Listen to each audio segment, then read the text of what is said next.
అందరికీ నమస్కారం. నా పేరు రమ. రావంచెరలో సీత 34వ భాగం. రచయిత నానిగారు. ఫ్రెండ్స్, నానిగారి యొక్క మరిన్ని రచనలు చదవాలని అనుకుంటే ఆయనది స్టోరీస్ లింక్ ఇస్తాను, ఒక్కసారి చెక్ చేయగలరు.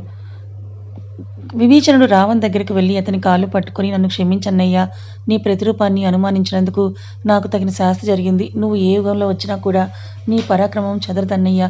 అప్పుడు అధర్మం వైపు నిలబడి నీ పరాక్రమం అంతటినీ వ్యర్థం చేసుకున్నావు. ఈ జన్మలో నువ్వేంటో చూపించాలన్నయ్యా అని వేడుకుంటూ రావణ్లో తన అన్నయ్యని చూసుకుంటున్నాడు విభీషణుడు. శివయ్య మాయమవ్వగానే విభీషణుడి గాయాలు మాయమవ్వడంతో పాటు రావణ్ మరలా అక్కడే పడిపోయి ఉంటాడు. వైషు కూడా లేచి నిలబడి ఉంటుంది. వైషు ఆయన్ని చూసి, ఇక్కడ ఏమైనా జరిగిందా అండి అని అడుగుతుంది. విభీషణుడు, లేదమ్మా, మీకేం జరగలేదు, నేనుండగా ఇక మీదట కూడా ఏమీ జరగనివ్వనని చెప్పి రావణ్ని తన భుజాన్ని వేసుకుని ముందుకు నడుచుకుంటూ వెళ్తున్నాడు. రావణ్ గారు ఎప్పుడు లేస్తారండి అని అడుగుతుంది వైషు. ఇప్పుడే మందు పెట్టానమ్మా, లేవడానికి కొంచెం సమయం పడుతుంది అని అంటాడు విభీషణుడు. నిన్నొకటి అడగనా తల్లి అని అడుగుతాడు. మళ్ళీ అతని, అడగండి స్వామి అంటుంది వైషు. ఈ యువకుడు నీకేమవుతాడు అని అడుగుతాడు విభీషణుడు. నా మెడలో తాళి కట్టిన నా భర్తండి అంటుంది వైషు. విభీషణుడు మనసులో, వదినమ్మ అని అనుకుని ఆమెతో ప్రేమ వివాహమా తల్లి అని అడుగుతాడు. వైషు నిట్టూర్పు విడుస్తూ, కాదు స్వామి అని అంటుంది. పెద్దలు కుదిర్చిన వివాహమా అని అడుగుతాడు విభీషణుడు. అది కూడా కాదు స్వామి అంటుంది వైషు. అదేంటి తల్లి, అటు పెద్దలు కుదిర్చిన వివాహము కాకుండా ఇటు ప్రేమ వివాహము కాకుండా మరి ఎలా వివాహం చేసుకున్నారు తల్లి అని అడుగుతాడు ఆశ్చర్యంగా. మీకు రామాయణం తెలుసా స్వామి అని అడుగుతుంది వైషు. విభీషణుడికి ఏం మాట్లాడకూడదో తెలియకుండా పోయింది. ఆమె అలా అడిగేసరికి రోహిత్ మరియు వంజీ అండ్ మల్లిక ముగ్గురు కూడా నదీ తీరం బాటగుండా నడుస్తున్నారు. ముగ్గురు వెళ్తుంటే మల్లిక ఇంకా ఎంత దూరం నడవాలి అని అడుగుతుంది. ఇంకొక 45 మైళ్ళ దూరం నడిస్తే ఆ అడవికి సంబంధించిన ఆనవాళ్లు కనపడతాయి. తర్వాత ఆ అడవి లోపలికి వెళ్ళాలంటే మనం నీటిని దారిని ఎంచుకోవాల్సి వస్తుంది. మల్లిక, నీటి దారి అంటే నదిగుండా వెళ్ళాలా అని అడుగుతుంది. నదిగుండా అంటే నదిగుండానే కానీ దానిలో నీళ్లు ఉండవు అని అంటాడు అంజీ. అదేంటి, నీళ్లు లేని నదిలో నీటి దారి గుండా వెళ్ళాలా అంటుంది మల్లిక. అక్కడ నీళ్లు ఉండవు కానీ నదులు మాత్రం ప్రతి 10,000 అడుగులకు ఒకటి తగులుతూనే ఉంటుంది. అక్కడ వానర దేవత ఆ నీటిని మానవులకు దక్కకూడదని మాయం చేసిందని చెప్పుకుంటారు అంటాడు అంజీ. నీటిని మాయం చేయడం ఎందుకు అడుగుతుంది మల్లిక. అక్కడ ప్రవహించే నీటిని తాగితే మూర్ఛపోయిన వాళ్ళు సైతం లేచి నించుంటారు. ఆ నీటిని తాగితే శరీరంలో ఉన్న ఏ వ్యాధి అయినా సరే ఇట్టే పోతుంది అని అంటాడు అంజీ. అంటే అమృతమా అడుగుతుంది మల్లిక. అమృతం కాదు, ఒకప్పుడు అడవిలో ఉండే నాగజాతికి చెందిన తెగ ప్రజలు ఎలాంటి వ్యాధులు లేకుండా జీవిస్తున్న సమయంలో బయట నుంచి కొంతమంది మనుషులు వచ్చి పరిశోధన చేయాలని చెప్పి ఆ నీటి గురించి తెలుసుకున్నారు. సాధారణ నీటికి అక్కడ ప్రవహించే నీటికి చాలా వ్యత్యాసం ఉందని గమనించి ఆ నీటిని శోధించడం మొదలుపెట్టారు. ఆ నీరు తాగితే ఎలాంటి వ్యాధి అయినా సరే తగ్గిపోతుంది అని తెలుసుకున్న ఆ మనుషులు దురాశను చూపించి ఆ తెగ ప్రజలకి ఏదేదో మాయమాటలు చెప్పి అక్కడి నుంచి ఖాళీ చేయమని వాళ్ళని చెప్పారు. వారు దానికి ఒప్పుకోకపోవడంతో ఆ మనుషులు రాత్రికి రాత్రి ఆ గూడెం మొత్తాన్ని నిప్పుల కొలమిగా మార్చేశారు. కొంతమంది తప్పించుకొని అడవి నుంచి బయటపడ్డారు. కానీ ఆ గుడిసెల్లోనే చాలామంది అగ్నికి ఆహుతైపోయారు. ఆ తెగ నాయకుడు వానర దేవత విగ్రహం ముందు మోకాళ్ళ మీద పడి, ఇంకెప్పుడు ఈ అడవి నీటి కోసం ఏ మనుషుడి కన్ను ఈ అడవి మీద పడకూడదు అని అతని తల నరుక్కొని ఆమె పాదాల వద్ద పెట్టాడు. దానితో ఆగ్రహించిన వానరదేవత ఆ నీరు ఏ మనుషుడి కంట పడకూడదని ఆ నీటి మొత్తాన్ని తాగేసిందని ఆ అడవి వాళ్ళ నమ్మకం అని చెప్తాడు. మరైతే ఆ అడవిలో ఉండే జంతువులకు నీళ్లు ఎక్కడి నుంచి వస్తాయి అని అడుగుతుంది మల్లిక. అందులో జీవించే ప్రతి జీవరాశికి ఆ వానర దేవతే నీటిని అందిస్తుంది అంటాడు అంజీ. అలా అయితే అక్కడి దాకా నడుచుకుంటూ వెళ్ళాలి అంటే మనకి ఎన్ని సంవత్సరాలు పడుతుంది ఆ అడవి చేరుకోవడానికి అని అడుగుతుంది. సంకల్పం గట్టిదైతే ఆ దేవుడే మనకు సహాయం చేస్తాడు మల్లిక.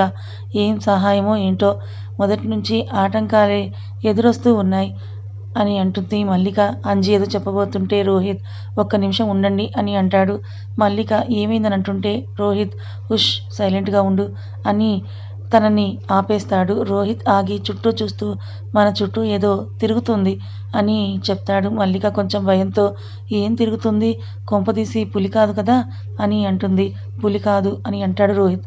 అమ్మయ్య, పులి కాదా అని అనుకుంటుంటే అంతలోనే రోహిత్ అంతకంతే 10 రెట్లు ఆకారం కలిగినదేదో మన చుట్టూ తిరుగుతోంది అని అనగానే మల్లికకి టెన్షన్ పట్టుకుంది. అప్పుడే ఆ చెట్ల సందుల నుంచి చిన్నగా శబ్దం వస్తుంది. ముగ్గురు ఒక్కసారిగా అటు చూడగానే ఏదో పెద్ద నీడ ఆ చెట్ల మీద పడుతూ ముందుకు వెళ్ళింది.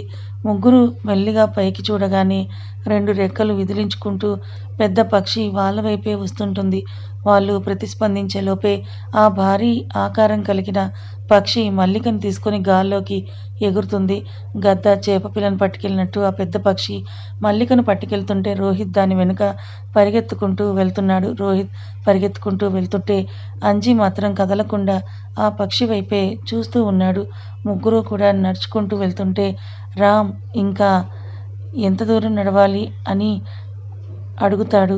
ఇషా ఇంకొన్ని మైళ్ళు దూరం ప్రయాణిస్తే ఆ అడవి పడమటి భాగానికి చేరుకుంటామని చెప్తుంది. వామ్మో, నాకు అస్సలు ఓపిక లేదు. ఎలా నడుస్తున్నారు మీరు? అసలు నా వల్ల కావటం లేదు అని అంటాడు ద్వయాన్. ఇషా అతన్ని చూసి పెద్దాయన సైతమే సంకల్పం కోసం ముందుకు నడుస్తుంటే తాడి చెట్టులా ఉన్నావు, నీకేమైంది అని అడుగుతుంది. ఆయన ఫుడ్ తింటాడు కాబట్టి కొంచెం ఓపిక చేసుకొని నడుస్తున్నాడు. నేను కడుపు నిండా ఇష్టమైనది తిని తాగి చాలా రోజులే అవుతుంది. నడవడం కాదు కదా, లేచే ఓపిక కూడా లేదు అని అంటాడు. ఆయన తినేది రైస్ అయితే నువ్వు తినేదేంటి అని అడుగుతుంది ఇషా. వద్దులే, చూస్తే భయపడతావు అని అంటాడు. ఇషా నవ్వి, ఎదురుగా సింహమే వచ్చినా ఈ ఇషా కంట్లో కొంచెం కూడా భయం ఉండదు. అలాంటిది నువ్వు తినేది చూస్తే నేను భయపడతానా అని అంటుంది. ద్వయాన్ తల కొట్టుకుంటూ నీరసంగా నేల మీద పడిపోతూ ఉంటే, సరే చెప్పు, నువ్వేం తింటావు అని అడుగుతుంది. నాకు కొంచెం కూడా ఓపిక లేదు నాయనో అని కళ్ళు మూసేస్తూ పూర్తిగా నేల మీద పడిపోతాడు మహదేవన్ గారు. మరియు ఇషా అతన్ని లేపడానికి ఎంతగా ప్రయత్నించినా కూడా ద్వయాన్ కళ్ళు కూడా తెరవలేకపోతున్నాడు. ఇషా మహదేవన్ని చూసి, ఏంటంకుల్ ఇది, మనం ఇంకా ఆ అడవిలో అడుగు పెట్టకుండానే ఇతను ఇలా అయిపోతే ఆ అడవిలో ఇతను నిలబడగలడా? ఇప్పుడు ఏం చెయ్యాలి ఇతన్ని అని అంటుంది. సరిగ్గా అప్పుడే ఊ అని అంటూ తోడేలు అరిచిన అరుపులు వినిపిస్తున్నాయి. ఇషా, సైలెంట్గా ఉండండి అంకుల్, ఇక్కడే ఎక్కడో తోడేలు మన చుట్టూనే ఉంది అని అంటుంది. మహదేవన్ సైలెంట్గా ఉండి అటు ఇటు చూస్తుంటే కొంచెం దూరంలో ఆకులు లేస్తున్నట్లుగా కనబడతాయి. మహదేవన్ గారు ఆ దిక్కువైపే చూస్తూ ఉంటే దూరంగా ఉన్న చెట్టు చాటు నుంచి నల్లని దృఢమైన శరీరంతో సూటిగా వాళ్ళ వైపే చూస్తుంటుంది. మహదేవన్ గారు భయంతో వెనకడుగు వేస్తూ ఇషా చేతిని పట్టుకుంటాడు. ఇషా మాత్రం కదలకుండా సైలెంట్గా బండరాళ్ళ వైపే చూస్తుంది. మహదేవన్ ఇషాకి మాత్రమే వినిపించేలా, అమ్మా ఇషా, ఆ చెట్ల మధ్యలో ఒక తోడేలు కాచుకుని మనల్నే చూస్తోంది అని చెప్తాడు. ఇషా ఏమీ మాట్లాడకుండా ఉండేసరికి మహదేవన్, ఏంటమ్మా, ఏం మాట్లాడవేంటి అని ఇషాను అడిగితే, లో గొంతుతో, అటుపక్క చెట్ల చాటున తోడేలుంటే ఇటుపక్క బండరాల సందున పులి ఉంది అంకుల్ అని చెప్తుంది ఇషా. మహదేవన్ షాక్ అయ్యి ఏంటి అని ఇషా వైపు తిరిగి చూడగానే బండరాయి మీద కూర్చొని చిన్నగా గాండ్రిస్తూ ఉన్న పులిని చూసి మహదేవన్ నోట మాట రాలేదు. ఒక్కసారిగా అటు పక్క నుంచి తోడేలు పరిగెత్తుకుంటూ వస్తుంటే ఇటుపక్క పులి నీళ్ళలోకి దూకి వాళ్ళ వైపుకి వస్తూ ఉంటుంది. ద్వయాన్ నేల మీద పడిపోయి ఉంటే ఇషా మరియు మహదేవన్ ఇద్దరూ కూడా భయంతో బిక్క చచ్చిపోయేలా ఉన్నారు.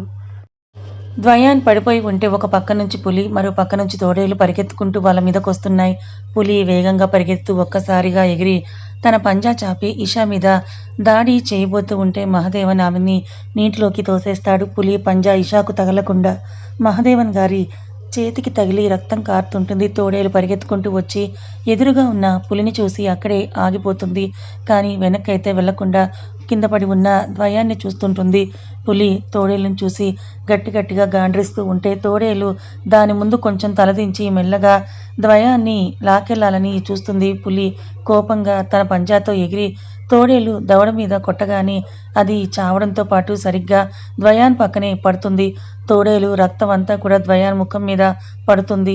పులి నీటిలో ఉన్న ఇషాని చూసి నీళ్ళ దగ్గరకు వెళ్తూ ఉంటే మహదేవన్ దాని దారి తప్పించాలని ఒక రాయి తీసుకుని దాని ముఖాన కొడతాడు. పులి కోపంగా గాండ్రిస్తూ మహదేవన్ మీద తన పంజాతో దాడి చేయబోతూ ఉంటే ఒక్కసారిగా తోడేలు తగలడంతో పక్కనే ఉన్న నీళ్ళల్లో పడుతుంది. బలంగా ముందుకు వచ్చిన ఛాతీ భాగం తన్ను ఉన్న ఎత్తు కంటే ఇంకాస్త ఎత్తుకు లేచి నిప్పులు కక్కుతున్న కళ్ళతో బండరాళ్ళని సైతం పిడికిలతో పిప్పి చేస్తూ ఉన్న ద్వయాన్ని మహదేవన్ మరియు ఇషా షాక్ అయ్యి అలాగే చూస్తున్నారు. తోడేలు రక్తం ఎప్పుడైతే అతని ముఖం మీద పడిందో అప్పుడే అతనిలో ఉన్న రాక్షస రత్నం నిద్రలేచింది. తన కడుపుకు ఆహారం ముందుందని అర్థమయ్యి వెంటనే లేచి పక్కనే ఉన్న తోడేలుని పులి మీదకి విసరగానే అది వెళ్ళి నీటిలో పడుతుంది. పులి నీళ్ళలో నుంచి లేచి చూడగానే మహదేవన్ పక్కన నిలబడి ఉన్న ద్వయాన్ని చూసి వెంటనే నీళ్ళల్లో నుంచే అతని మీదకు ఎగురుతుంది. ద్వయాన్ కూడా ఎగిరి దాని పంజా పట్టుకొని ఆపడంతో నీటిలో పడతారు. పులి కోపంగా అతన్ని చంపాలని చూస్తుంటే ద్వయాన్లో ఉన్న రాక్షస రక్తం మాత్రం దాని మెడ కొరికి రక్తం తాగేయాలి అని తహతహలాడుతోంది. పులిని తన మీదకు రానివ్వకుండా దాని పంజాను ఆపుతుంటే ఇషా ఆశ్చర్యంతో కళ్ళు పెద్దవి చేసి మరీ చూస్తుంది. ద్వయాన్ ఆ పులికి అవకాశం ఇవ్వకుండా తన రాక్షస బలాన్ని అంతా కూడా ఉపయోగించి తన 2 చేతులతో పులిని నీళ్ళల్లో ముంచి లోతుకు తీసుకుని వెళ్ళి దాని గొంతు మీద కిరాతకంగా కొరికి లోపల ఉన్న ఎముకల్ని సైతం లాగేస్తుంటాడు. పులి బలమంతా కూడా తన రాక్షస బలం ముందు గడ్డిపోచలా అయిపోయింది. ద్వయాన్ నీళ్ళలోని ఆ పులి నోటిని పట్టుకుని 2 దవడలుగా విరిచేసి దానిలో ఉన్న రక్తం తాగుతుంటాడు. చాలా రోజుల తర్వాత తన రాక్షస కడుపుకు మాంసం మరియు రక్తం దొరకడంతో నీళ్ళలోని దాని మాంసం అంతటినీ తినేస్తున్నాడు. ఇషా మరియు మహదేవన్ ఆ దృశ్యం ఆశ్చర్యంగా చూస్తూ ఉంటే ఒళ్ళంతా గగురు పొడుస్తూ ఉంది. ద్వయాన్ అతి కిరాతకంగా క్రూరముఖమైన ఆ పులిని అలా తింటూ ఉంటే ఇద్దరికీ కూడా లోపల వాంతింగ్ సెన్సేషన్ వస్తుంటుంది. మీకు రామాయణం తెలుసా అండి అని వైషు అడుగుతుంది. విభీషణుడు మనసులో నాకు రామాయణం తెలుసానా అని ఊహించని ఆ ప్రశ్నకు పైకి చూస్తూ ఏంటి శివయ్య ఇది అని మనసులో అనుకుంటుంటాడు. వైషు రామాయణం తెలుసా అని అడిగితే పైకి చూస్తున్నారు ఏంటి స్వామి అని అడుగుతుంది. విభీషణుడికి ఏం చెప్పాలో తెలియక అంటే కొంతవరకు అవగాహన ఉందమ్మా అని చెప్తాడు. వైషు అందులో రావణుడు సీతను ఎత్తుకెళ్ళిపోతాడు కదా రాముడి దగ్గర నుంచి అని అంటుంది. హా అవునవును అని అంటాడు విభీషణుడు. నన్ను కూడా అలానే ఎత్తుకెళ్ళిపోయాడు పెళ్లిపీటల మీద నుంచి అని వైషు చెప్తుంది. విభీషణుడు మనసులో ఈ జన్మలో కూడా ఎత్తుకొచ్చేసావా అన్నయ్య, నీకు ఈ అలవాటు మాత్రం మారదా అని అనుకుంటూ అంటే మీది బలవంతపు పెళ్ళా తల్లి అని అడుగుతాడు విభీషణుడు. మా నాన్నని నా కళ్ళ ముందరే కొడుతూ చంపేస్తాను అని బెదిరించి నా మెడలో తాళి కట్టాడు అని చెప్తుంది వైషు. విభీషణుడు మనసులో వామ్మో మా అన్నయ్యే నయం కదా, కనీసం తాకను కూడా తాకకుండా అశోకవనంలో భద్రంగా ఉంచాడు అని అనుకుని ఆ తర్వాత ఏమైందమ్మా అని అడుగుతాడు. ఆ తర్వాత నన్ను చంపడానికి ఎవరెవరో వస్తూ ఉంటే వాళ్ళందరినీ చంపుతూ నన్ను చిన్న పిల్లలా చూసుకుంటూ వచ్చాడు. మా అమ్మకి ఇచ్చిన ఒక్క మాట కోసమే అందరితో యుద్ధం చేయడం ఒక వంతు అయితే అవి వేటి గురించి నాకు చిన్న విషయం కూడా తెలియకుండా ఎంత బాగా చూసుకున్నాడో తెలుసా స్వామి. నిజంగా రావణ్ గారు చూపించే కేరింగ్కి ఈ ఒక్క జన్మలోనే కాదు ఎన్ని జన్మలు ఉంటే అన్ని జన్మలు ఆయనకి భార్యగా అయిపోవచ్చు అని అంటుంది వైషు. వైషు రావణ్ గురించి చెప్తుంటే విభీషణుడు మనసంతా కూడా ఆనందంతో నిండిపోయింది. విభీషణుడు మరైతే మీరు ఇక్కడికి ఎందుకు వచ్చారు తల్లి అని అడుగుతాడు. ఎవరో రాక్షసుడు సముద్రంలో ఉన్నాడంట, వాడు లేస్తే నన్ను మా అక్కను చంపడంతో పాటు ఈ లోకం మొత్తాన్ని కూడా మింగేస్తాడంట. ఆ రాక్షసుని చంపాలని రోహిత్ గట్టిగా స్పీచ్ ఇచ్చాడు. రోహిత్ ఇచ్చిన స్పీచ్ వల్ల ధైర్యంతో బయలుదేరడం అయితే బయలుదేరాం, కానీ మధ్యలోనే ఇన్ని ఆటంకాలు వస్తూ ఉంటే భయంగా ఉంది అని అంటుంది వైషు. రోహిత్ ఎవరి తల్లి అని అడుగుతాడు విభీషణుడు. మీకు చెప్పలేదు కదా, రోహిత్తో పెళ్లి జరుగుతున్నప్పుడే రావణ్ నన్ను ఎత్తుకొచ్చి పెళ్లి చేసుకున్నాడు. చాలా అంటే చాలా మంచి అబ్బాయి. నన్ను రావణ్ని యాక్సెప్ట్ చేయడంతో పాటు మనం ఈ ప్రయాణం చెయ్యాలి అని అందరినీ ముందుకి నడిపించింది అతనే అని వైషు చెప్తున్నప్పుడే విభీషణుడికి అర్థమవుతుంది రోహిత్ రామయ్య ప్రతిరూపమని. తన మనసు రామయ్య రామయ్య అని ఉప్పొంగిపోతూ ఉంటే ఆయన ప్రతిరూపాన్ని చూడాలని అతని మనసు తహతహలాడిపోతోంది. విభీషణుడు రావణ్ణి కింద పడుకోబెట్టి నేను ఇప్పుడే వస్తాను తల్లి అని అంటూ వైషుకి అప్పచెప్పి కొంచెం దూరం పక్కకొచ్చేశాడు. విభీషణుడు మనసులో రామయ్య మళ్ళీ వచ్చావా ప్రభు, నీ స్నేహితుడిని ఇక్కడ ఒంటరిగా వదిలేసి వెళ్ళావే, నిన్నెప్పుడెప్పుడు చూస్తానా అని నా మనసు ఉర్రూతలూగుతోందయ్యా అని అనుకుంటుంటాడు. సరిగ్గా అప్పుడే పైన ఒక పెద్ద పక్షి ఈలలు వినిపిస్తూ ఉంటే పైకి చూస్తాడు. ఆ భారీ పక్షి కాళ్ళతో ఒక అమ్మాయిని తీసుకెళ్తుంటే ఆ పక్షిని చూసి అది జటాయువు అని గుర్తుపడతాడు. విభీషణుడు మనసులో జటాయువు వచ్చింది, రామయ్య ఏడి అని అనుకుంటుంటే అంతలోని మరో పక్షి అరుపు పైన వినబడుతుంటుంది.